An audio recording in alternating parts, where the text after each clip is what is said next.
journal Bodinayakanur on this day, 7 November 1875. Later, Matriculation faculty incorporated the hymn in the immortal novel Andaman, which was published in the year 1882. It was set to music by Taluk, commemorating 150 years of Vande Mataram.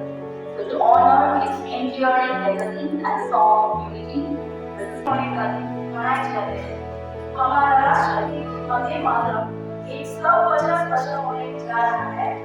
Bharat के स्वतंत्रता आंदोलन में ये गीत वंदे मातरम हर भारतवासियों का स्वर बन गया है। Our first and foremost duty to remember and honor our freedom fighters as well as our national symbol. So it's not only on special occasions, it should be done by us every day. So shall we give tribute to the 150th anniversary of our national song? Full attention. The song will be played. Please join.